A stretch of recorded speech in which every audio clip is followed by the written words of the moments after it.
السلام عليكم ورحمة الله وبركاته. الحمد لله نحمده ونستعينه ونستغفره ونعوذ بالله من شرور أنفسنا ومن سيئات أعمالنا. من يهده الله فلا مضل له ومن يضلله فلا هادي له. أشهد أن لا إله إلا الله وحده لا شريك له وأشهد أن سيدنا ونبينا ومولانا محمدا عبده ورسوله. أما بعد، أوصيكم عباد الله وإياي أولا بتقوى الله، فقد قال الله تعالى في القرآن العظيم والفرقان المجيد: أعوذ بالله من الشيطان الرجيم. بسم الله الرحمن الرحيم. يا أيها الذين آمنوا إنما الخمر والميسر والأنساب والأزلام رجس من عمل الشيطان فاجتنبوه لعلكم تفلحون. صدق الله العلي العظيم. وقال نبينا صلى الله عليه وسلم عن عثمان بن عفان رضي الله عنه أنه قال: فاجتنبوا الخمر فإنها لا تجتمع هي والإيمان أبدا إلا أوشك أحدهما أن يخرج صاحبا أو كما قال عليه الصلاة والسلام. அன்புமிக்க அல்லாஹ்வின் நல்லடியார்களே, பெரியோர்களே, சகோதரர்களே, இஸ்லாம் ஒரு பரிபூர்ணமான மார்க்கம். தீனுல் இஸ்லாம் எந்தெந்த விஷயங்களை நமக்கு கட்டளைகளாக சொல்லுகின்றதோ, எவற்றை ஹலால் என்று நமக்கு வகுத்து கொடுத்திருக்கின்றதோ, எவற்றை ஹராம் என்று நமக்கு தடை செய்திருக்கிறதோ, அதுவெல்லாம் இம்மை வாழ்க்கையிலும் மறுமை வாழ்க்கையிலும் மனிதர்களுக்கு பயன் தரக்கூடிய விதத்திலே அல்லாஹ் தஆலா அவற்றை நமக்கு ஆக்கி தந்திருக்கின்றார். அன்புமிக்க அல்லாஹ்வின் நல்லடியார்களே, அல்லாஹ் ஜல்ல ஷானுஹு தஆலா எதை ஹராம் என்று தடுத்திருக்கின்றானோ அவற்றில் சில விஷயங்களிலே ஏன் அல்லாஹ் தஆலா இதை தடை செய்தான், அதனுடைய விளைவுகள் என்ன, அதனுடைய பாதிப்புகள் என்ன என்பது நமக்கு தெள்ள தெளிவாக வெளிப்படையாக தெரியும். சில விஷயங்களில் அதனுடைய பாதிப்புகள் நமக்கு வெளிப்படையாக தெரியாது. வெளிப்படையில் சில விஷயங்கள் நன்மை போல தெரியும் நமக்கு. ஆனால் அல்லாஹ் தஆலா அதை தடை செய்திருப்பான், அதனுடைய பாதிப்பு நம்முடைய கண்களுக்கு வெளிப்படையாக தெரியாது. உதாரணமாக சொல்ல வேண்டும் என்று சொன்னால், வட்டியை எடுத்துக்கொள்ளுங்கள். அல்லாஹ் தஆலா வட்டியை தடை செய்திருக்கின்றார், நமக்கு ஹராமாக ஆக்கி இருக்கின்றார். வெளிப்படையாக பார்த்தால் வட்டி என்பது அது ஏதோ ஒரு விதத்தில் நமக்கு ஏதோ ஒரு நேரத்திலே நன்மை பயக்கக்கூடியதாக நமக்கு தெரியலாம். அதனுடைய பாதிப்புகள் என்ன என்பது நமக்கு வெளிப்படையாக தெரியாது. ஆனால் அது வட்டி என்பது மனித சமுதாயத்தை,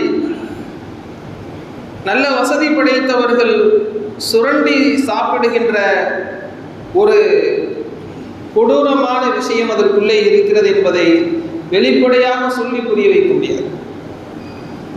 அதனுடைய பாதிப்புகளிலே சிக்கிக்கொண்டவர்கள் தான் அதை உணர முடியும். அதே போன்று மதுவை எடுத்துக்கொள்ளுங்கள். அல்லாஹ் தஆலா மதுவை தடை செய்திருக்கின்றான்.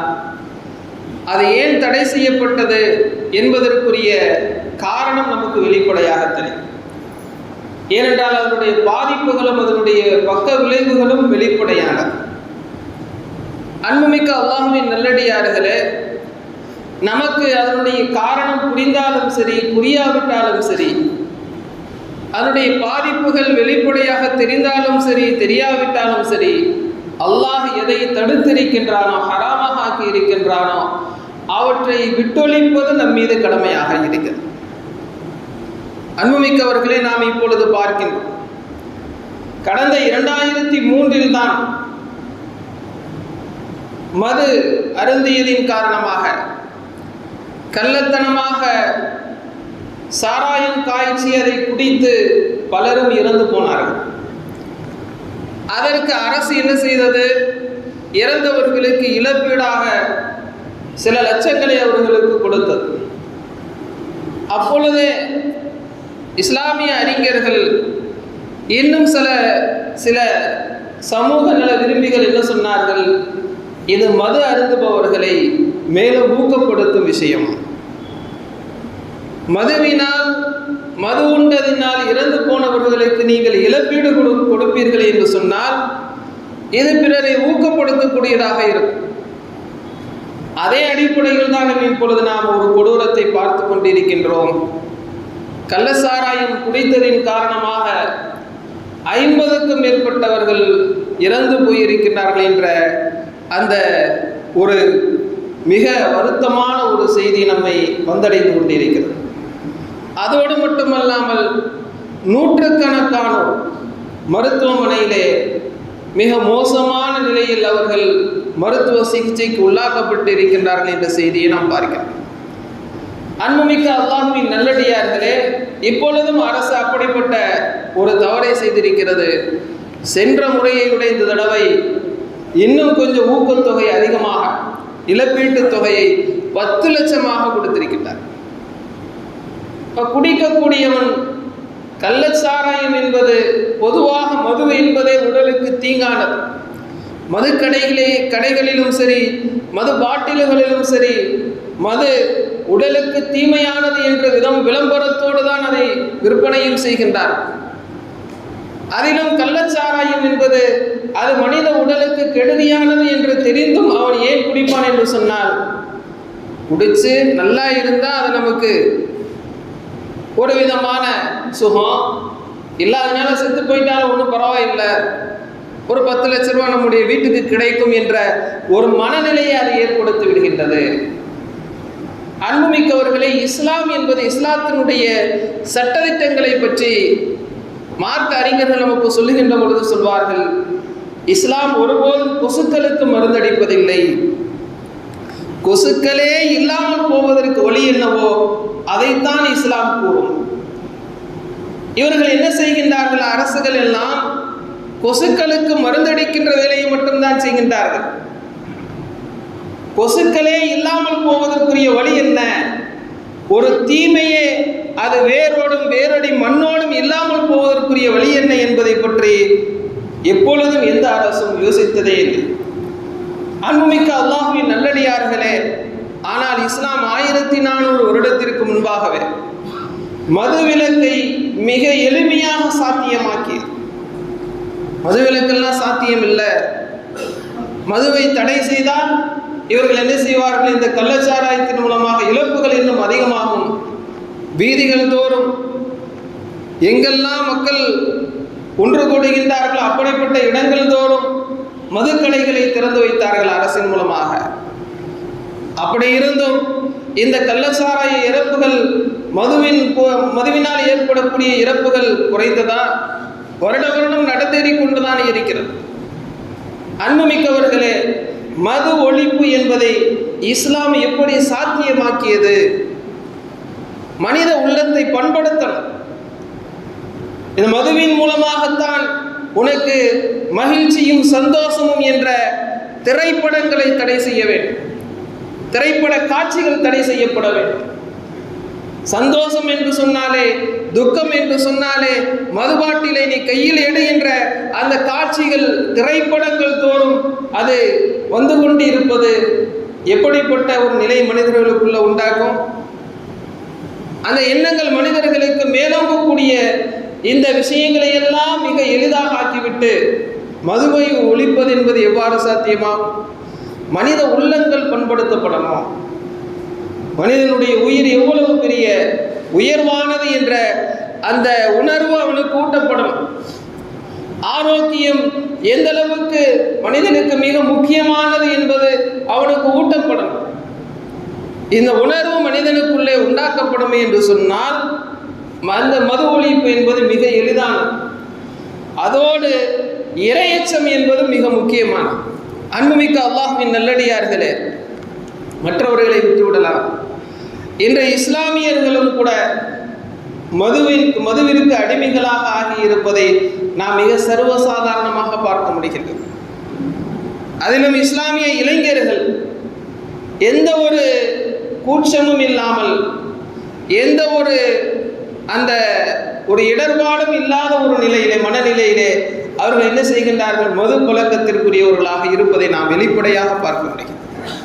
அன்புமிக்க அல்லாஹுவின் நல்லடியார்களே, மது என்பதை அல்லாஹு ஜல்லஷானஹு தஆலா நமக்கு எப்படி தடை செய்தான், அது எப்படிப்பட்ட ஒரு தீமையான விஷயம் என்பதை நாம் சிந்தித்து பார்க்க வேண்டும். அல்லாஹு ஜல்லஷானஹு தஆலா அருள்மறை திருக்குர்ஆனிலே சொல்லி காட்டுகின்றான், மது என்பது அது அசுத்தமானது, ஷைத்தானுடைய செயல்களினின்றும் உள்ள ஒரு செயல். எனவே அவற்றை நீங்கள் விட்டுவிடுங்கள். அதை நீங்கள் விட்டுவிடுவீர்கள் என்றால் உங்களுக்கு வெற்றி இருக்கிறது. இந்த உலக வாழ்க்கையில் நீங்கள் வெற்றி அடைய வேண்டும் என்று சொன்னால் மதுவை விட்டுவிடுங்கள் என்று அல்லாஹு தஆலா சொல்லி காட்டுகின்றான். யா அய்யுஹல்லதீன ஆமனு, ஈமான் கொண்டவர்களே, இன்னமல் ஹம்ரு வல் மைசிரு வல் அன்சாபு வல் அஸ்லாமு ரிஜ்சும் மின் அமலி ஷைத்தான். நிச்சயமாக இந்த மது என்பதும் சூதாட்டம் என்பதும் நட்டு வைக்கப்பட்ட சிலைகளை நீங்கள் வணங்குவது என்பதும் இதுவெல்லாம் ரிஜ்சும் மின் அமலி ஷைத்தான், ஷைத்தானுடைய செயல்களில் இருந்து இருக்கக்கூடிய அருவருப்பான அசுத்தமான விஷயங்களாக இருக்கிறது. ஃபஜ்தனிபூஹு, இவற்றை நீங்கள் விட்டுவிடுங்கள், லஅல்லகும் துஃப்லிஹூன், நீங்கள் வெற்றி பெறலாம் என்று அல்லாஹ் ஜல்லஷானஹு தஆலா சொல்லி காட்டுகிறார். ஹஜ்ரத் உஸ்மான் இப்னு அஃபான் ரலியல்லாஹு அன்ஹு அவர்கள் அறிவிக்கின்றார்கள், நபிகள் பெருமானார் ஸல்லல்லாஹு அலைஹி வஸல்லம் அவர்கள் சொல்லுகின்றார்கள், ஃபஜ்தனிபுல் ஹம்ர, மதுவை நீங்கள் விட்டுவிடுங்கள், ஃபஇன்னஹா லா தஜ்தமிஉ ஹிய வல் ஈமான். யார் மது அருந்துகின்றாரோ அவருடைய உள்ளத்தில் ஈமானும் மதுவின் பிரியமும் ஒன்று சேராது.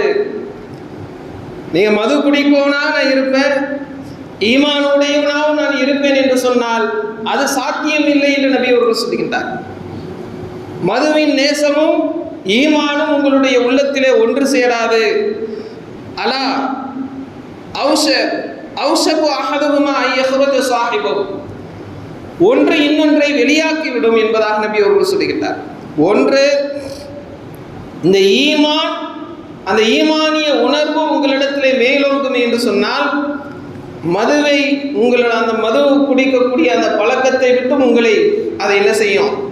வெளியாக்கிவிடும். அந்த எண்ணத்திலிருந்து உங்களை பாதுகாக்கும். இல்லை உங்களிடத்திலே மதுவின் பிரியம் அதிகமாக இருக்கிறது என்று சொன்னால் அந்த மதுவின் பிரியம் உங்களுடைய உள்ளத்திலிருந்து ஈமானை வெளியாக்கிவிடும் என்று நபிகள் பெருமானார் ஸல்லல்லாஹு அலைஹி வஸல்லம் அவர்கள் சொல்லி காட்டுகின்றார். அன்பிற்குரியவர்களே, ஒருவர் மது அருந்துகின்றார், பாவங்கள் செய்கின்ற பொழுது ஒரு மூமினுடைய உள்ளம் எப்படி இருக்கணும் அப்படின்னு சொன்னால், தண்ணீரிலிருந்து வெளியே குதித்து விட்ட வெளியே விழுந்து விட்ட ஒரு மீன் குஞ்சை போன்று இருக்கும். அவருடைய உள்ளம் துடிதுடிக்கவே. ஏனென்று சொன்னால் ஒரு மனிதனை பாவம் செய்வதற்கு ஷைத்தான் அவனை தன்வதைப்படுத்துகின்றான், அவனை தூண்டுகின்றான். பாவம் செய்வதற்குரிய சிந்தனை உணர்வுகளை அவனுக்கு அதிகப்படுத்துகின்றான். அதனால்தான் நபி அவர்கள் சொன்னார்கள், குல்லு பனி ஆதம் ஹத்தாயின் வ கைருல் ஹத்தாயின் அத்தவாபுன். ஆதமுடைய மக்கள் அனைவரும், பிள்ளைகள் அனைவரும் பாவம் செய்யக்கூடியவர்கள் தான். அவர்களில் சிறந்தவர்கள் யார் என்று சொன்னால் தௌபா செய்யக்கூடியவர்கள். ஷைத்தானுடைய சூழ்ச்சியில நாம் பாவத்தில் விழுந்து ஒரு பாவத்தை செய்து கொண்டு இருக்கிறோம் என்று சொன்னால் அந்த நேரத்தில் நம்முடைய உள்ளம் எப்படி இருக்க வேண்டும் என்று சொன்னால் தண்ணீரிலிருந்து வெளியே விழுந்து விட்ட ஒரு மீனை போன்று துடிக்கணும். எப்படி அந்த மீன் எப்படி தண்ணீருக்குள்ள நம்ம மீண்டும் போய் சேர்ந்துடணும் அப்படின்ட்டு ஒரு துடிதுடிப்பு இருக்க வேண்டுமோ அதே போன்று இந்த பாவத்திலிருந்து வெளியேறிவிட வேண்டும் என்ற அந்த உணர்வு மேலோங்கி இருக்க வேண்டும். அந்த உணர்வு அவரிடத்தில் மேலோங்கி இருக்குமே என்று சொன்னால் ஒரு மூமின் ஒரு பாவத்தில் நிலைத்திருக்க முடியாது, அது எப்படிப்பட்ட பாவமாக இருந்தாலும் சரி. அன்புமிக்க அல்லாஹ்வின் நல்லடியார்களே, அதே போன்றுதான் ஒருவர் மது அருந்துகின்றார். மது அருந்துவிட்டு அல்லாஹ்விடத்தில் தௌபா செய்கின்றார். 3 முறை அல்லாஹு தஆலா அவருடைய தௌபாவை மன்னிக்கின்றான். 3 முறைக்கு மேல் அவர் அந்த பாவத்தை தொடர்வார் என்று சொன்னால் அல்லாஹு தஆலா அவருடைய தௌபாவை ஏற்றுக்கொள்வதில்லை. அதோடு மட்டுமல்லாமல் அவருடைய 40 நாளினுடைய தொழுகையும் ஏற்றுக்கொள்ளப்படுவதில்லை. நபிகள் பெருமானார் ஸல்லல்லாஹு அலைஹி வஸல்லம் அவர்கள் சொல்லி காட்டுகின்றார், மன் ஷரிபல் ஹம்ர வ சகிர, யார் ஒருவர் மது அருந்தி போதைக்குள்ளாக்கப்பட்டாரோ, லம் துக்பலு லஹு ஸலாத்து 40 ஸபாஹ், அவருடைய 40 நாளினுடைய தொழுகை ஏற்றுக்கொள்ளப்படாது. வயின் மாத்த, அதே நிலையில் அவர் மரணித்து விடுவார் என்று சொன்னால் தஹலன் நார, அவர் நேரடியாக நரகத்திற்கு செல்வார். ஃபயின் தாப, இந்த இடைப்பட்ட அந்த நாளிலே அவர் வருந்தி அல்லாஹ்விடத்திலே தௌபா செய்வார் என்று சொன்னால் தாபல்லாஹு அலைஹி, அல்லாஹு தஆலா அவருடைய தௌபாவை ஏற்றுக்கொள்கின்றான், அவருடைய பாவத்தை மன்னித்து விடுகின்றான். வயின் ஆத, மீண்டும் அவர் என்ன செய்கின்றார், அந்த மதுவை, அந்த பாவத்தை மீண்டும் செய்கின்றார். ஃபஷரிப, மது அருந்தினார். ஃபசகிர, போதைக்குள்ளானார். லம் துக்பலு லஹு ஸலாத்துன் 40 ஸபாஹன், பிறகு அல்லாஹு தஆலா அதற்கு பிறகு 40 நாள் அவருடைய அந்த தொழுகையை ஏற்றுக்கொள்ள மாட்டான். ஃபயின் மாத்த தஹலன் நார், அதே நிலையில் அவர் மௌத்தாகிவிட்டால் அவர் நரகத்திற்கு செல்வார். ஃபயின் தாப தாபல்லாஹு அலைஹி, அப்பொழுதும் அல்லாஹ்விடத்திலே அவர் மன்னிப்பு கேட்டால் அல்லாஹ் அவருடைய பாவத்தை மன்னிப்பான். 2வது முறையும் மீண்டும் மது அருந்தி அல்லாஹ்விடத்தில் மன்னிப்பு கேட்டால் அல்லாஹ் மன்னிக்கின்றார். அதே நிலையிலே அவர் இறந்து போய்விட்டால் அவர் என்ன செய்கின்றார், நரகத்திற்கு செல்கின்றார். பிறகு நபி அவர்கள் சொன்னார்கள், வீண் ஆத, 3வது முறையும் அவர் மீண்டு அதே மாதிரி மது அருந்தி போதைக்கு உண்டாகி விடுவார் என்று சொன்னால் அவருக்கு என்ன செய்யப்படும், 40 நாட்களுடைய தொழுகை ஏற்றுக்கொள்ளப்பட மாட்டாது. அவர் மன்னிப்பு கேட்டால் அல்லாஹு தஆலா அவரை மன்னிக்கின்றான். மன்னிப்பு பாவ மன்னிப்பு தேடாத நிலையிலே அவர் மரணித்து விட்டால் அவர் நரகத்திற்கு செல்வார்.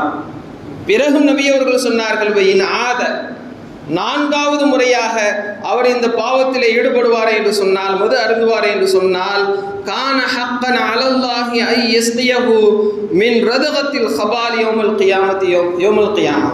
நபி அவர்கள் சொன்னார்கள், 4வது முறையும் யார் ஒருவர் மது அருந்துகின்றாரோ அல்லாஹு தஆலா மறுமை நாளிலே அவருக்கு ரதஅத்துல் ஹபால் என்று சொல்லப்படுகின்ற பானத்தை அவருக்கு குடிப்பாட்டுவான்.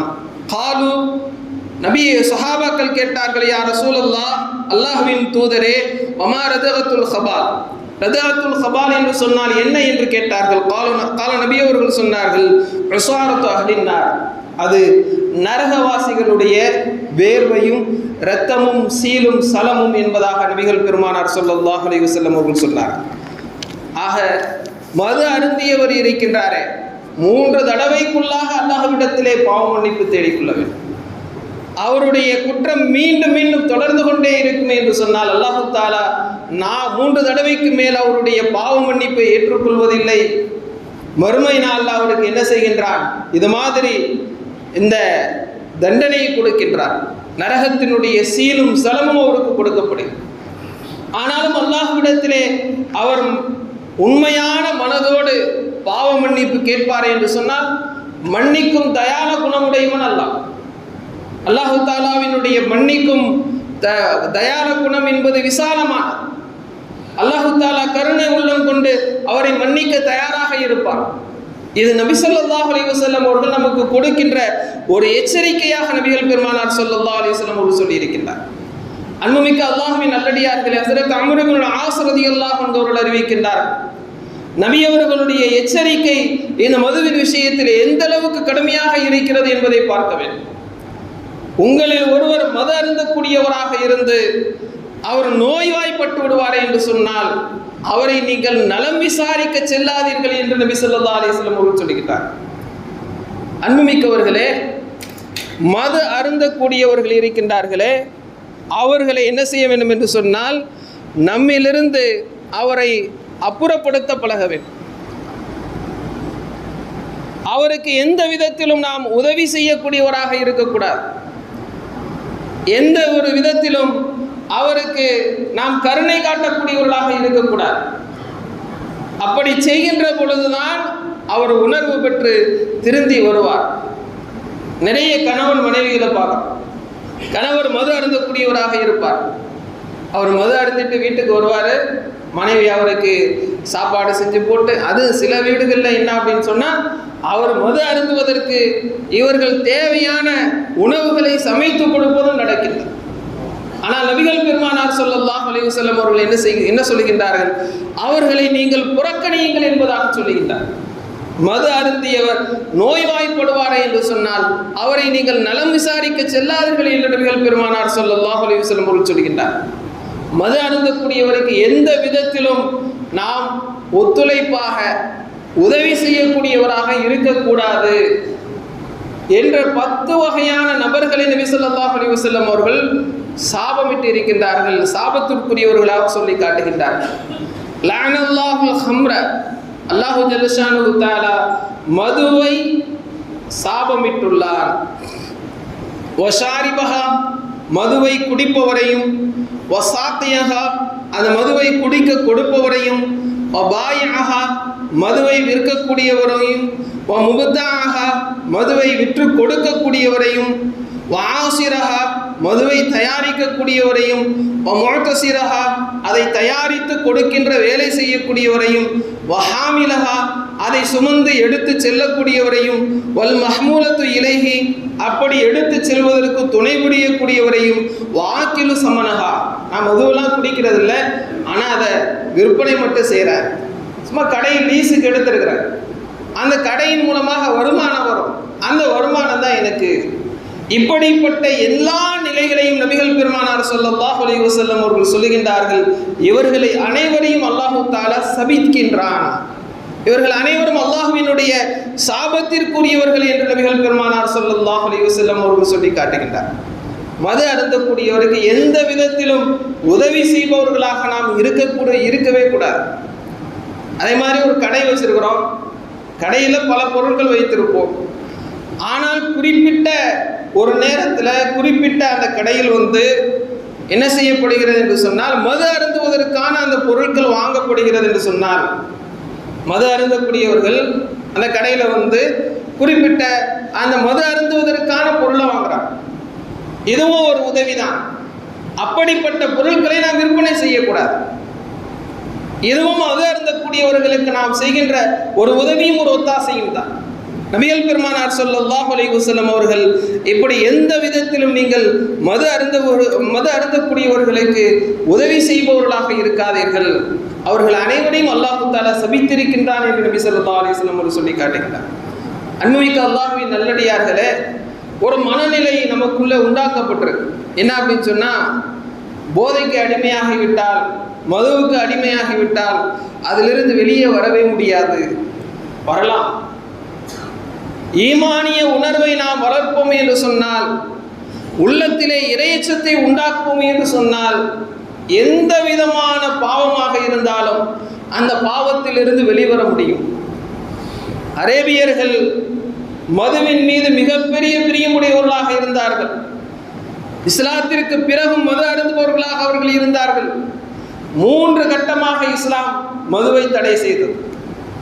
முதல் கட்டமாக இஸ்லாம் மதுவை தடை செய்தது. நீங்க தொழுகைக்கு வரும் பொழுது மது அருந்து விட்டு வராதீர்கள். அப்ப தொழுகைக்கு வராத நேரத்தில் மற்ற நேரங்களில் என்ன செஞ்சாங்க? மது அருந்து கொண்டு வந்தார். பிறகு அல்லாஹு ஜல்ல ஷானுஹு தஆலா இன்னொரு கட்டமாக மதுவை தடை செய்தார். பிறகு முற்றிலுமாக 3வது தடவையாக அல்லாஹு ஜல்ல ஷானுஹு தஆலா மதுவை தடை செய்தவுடன் சஹாபாக்கள் அதை அப்படியே விட்டொழித்தார்.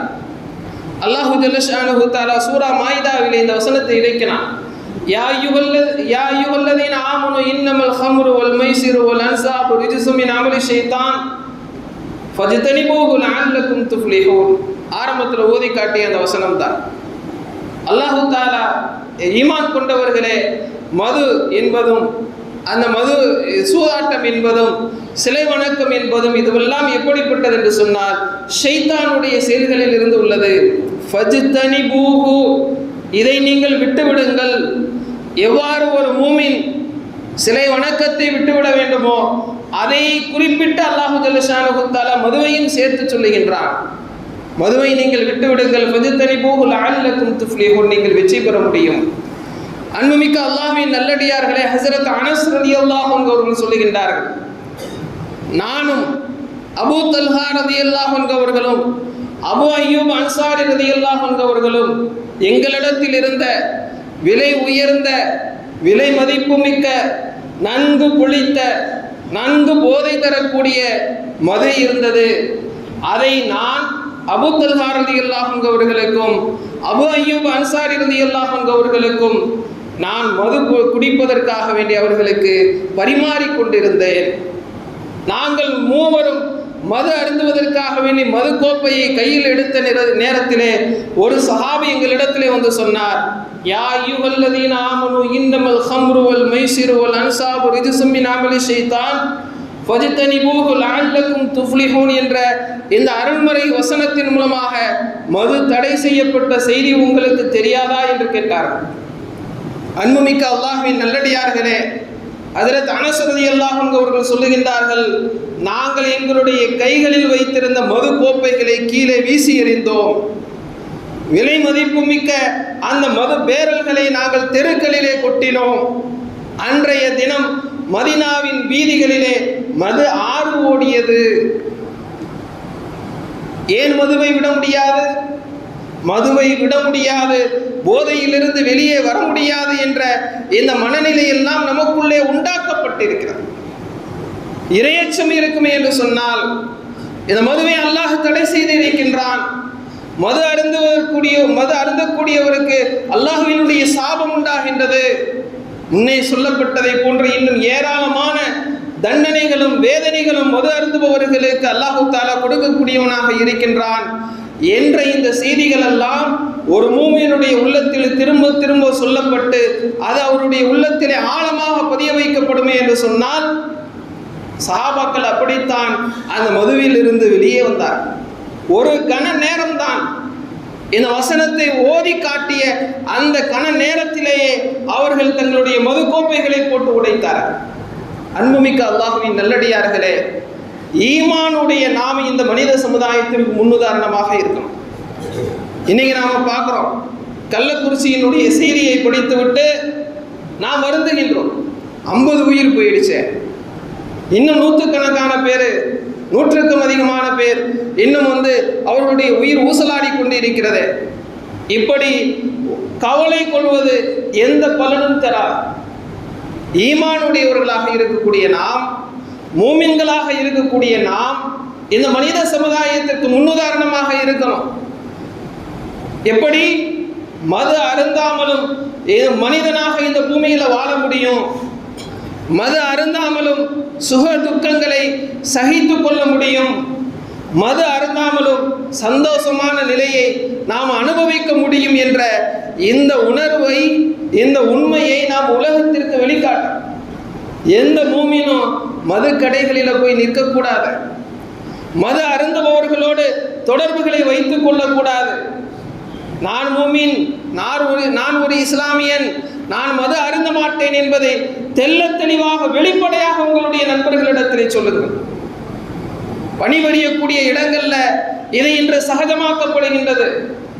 வார விடுமுறைகளிலே என்ன செய்யப்படுகிறது என்று சொன்னால், இது மாதிரி பார்ட்டிகள் என்ற பெயரிலே மதுக்கள் பரிமாறப்படுகின்றது. அந்த சந்தர்ப்பங்களிலே ஓரிரு தடவைகளுக்கு மேல் என்ன செய்கின்றார்கள் என்று சொன்னால், இஸ்லாமிய வாலிபர்களும் அந்த வலைகளுக்குள்ளே விழுந்து விடுகின்றார்கள்.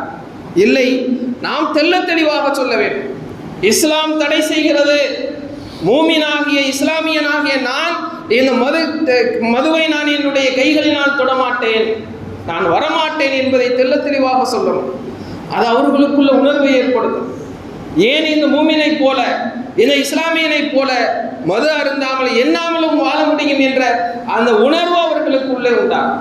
அல்லாஹு ஜல்ல ஷானஹு தஆலா அந்த நல்ல தௌஃபீக்கை தந்தருள் புரிவானாக.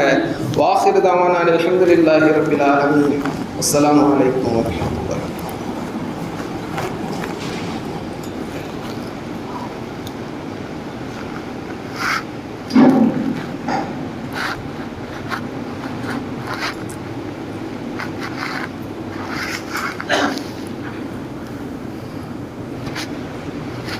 الله أكبر الله أكبر. أكبر الله أكبر الله أكبر أشهد أن لا إله إلا الله أشهد أن لا إله إلا الله